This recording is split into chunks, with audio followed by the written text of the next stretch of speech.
This is the third time that we're hosting this event, and it is always spectacular. And I am certain that you are going to agree that today will be no different. To my right, I have 14 young people, this year's AP Language and group of students. And the reason we're here today is that one of the essays that we learned is called the rhetorical analysis essay. And in that essay, students have to talk about all the little rhetorical choices that a speaker or a writer makes in order to convey a message or achieve some purpose. And so after studying that essay type, they have now been tasked with talking to you about some life lesson that they are passionate about. And what I want you to do as they are speaking, I want you to be paying attention to all those little moves, because that's what a rhetorical choice is. And that's what they're supposed to be doing.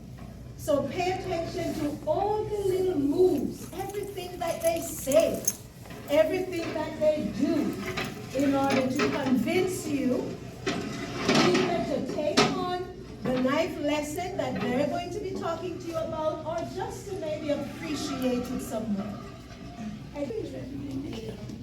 This is Deja Bird.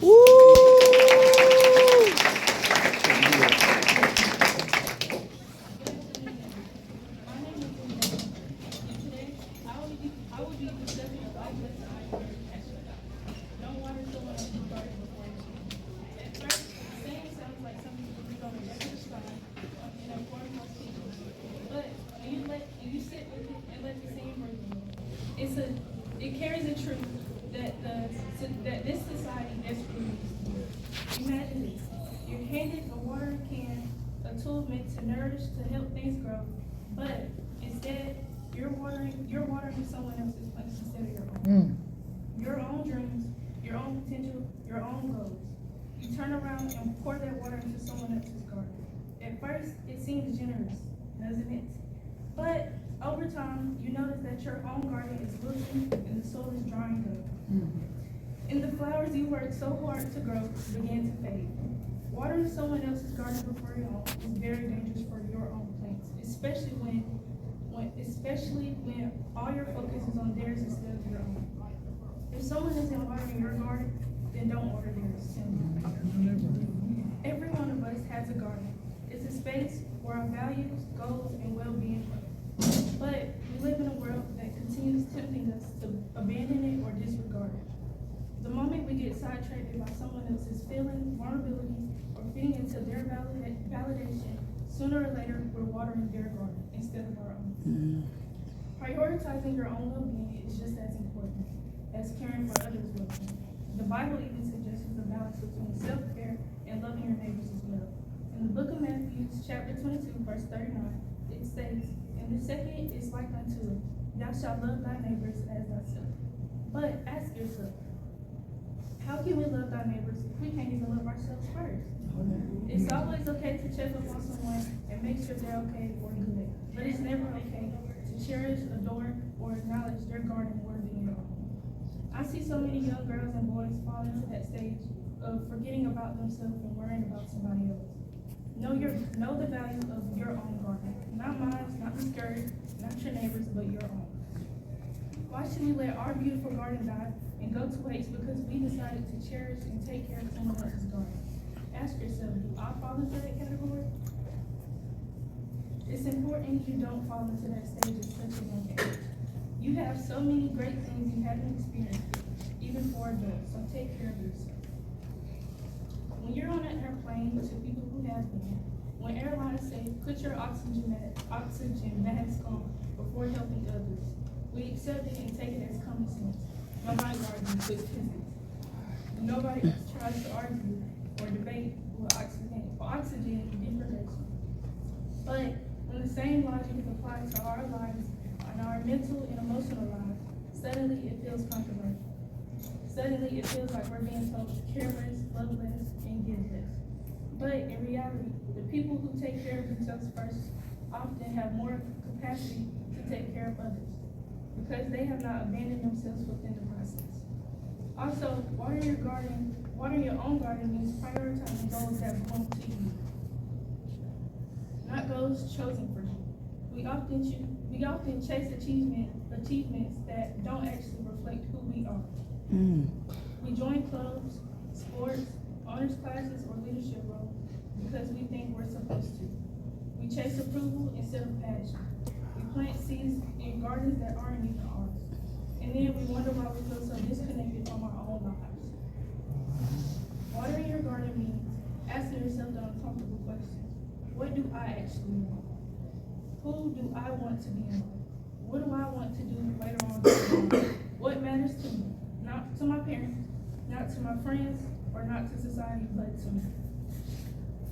And when you answer those questions honestly, your energy naturally shifts back into your own soul. We give others grace when they fail. We give encouragement when they struggle. We give support when you're overwhelmed. But when the same thing happens to us, we're harsh to ourselves. Watering your own garden means recognizing that you deserve growth too. Not just your friends or your family members or whoever, but to you.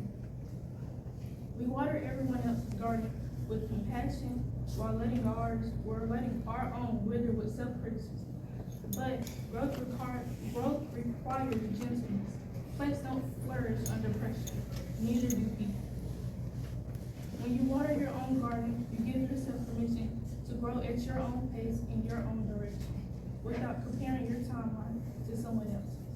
And just to give a little quick story, as Joy was stating earlier about Ms. Curry's class, I was kind of like that too, but mine was a little different. When we started on our first topic of essays, we did rhetorical analysis. And I remember being put in the room with Ariel and Brooke, and I was looking at their essays, and I was like, whoa, I don't have none of that. I started to doubt myself.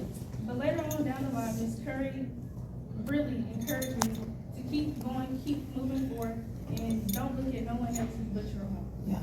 And later on down the line, I began to do so much better on my essays. You can ask her yourself. Your garden doesn't need to look like anyone else's. Maybe their garden has tall sunflowers and yours is growing low. Yours has low growing herbs. Maybe theirs is bursting with bright colors and yours is still sprouting. That's not failure, that's nature. We must learn to appreciate the value of our own soul, not no one else's.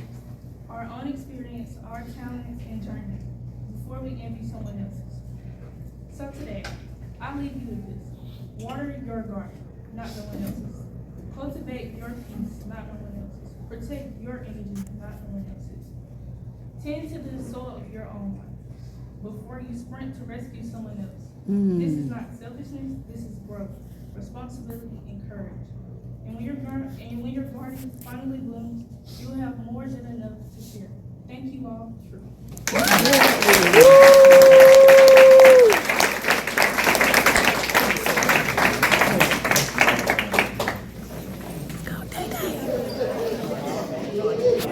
Everybody's And make sure you get my good sign.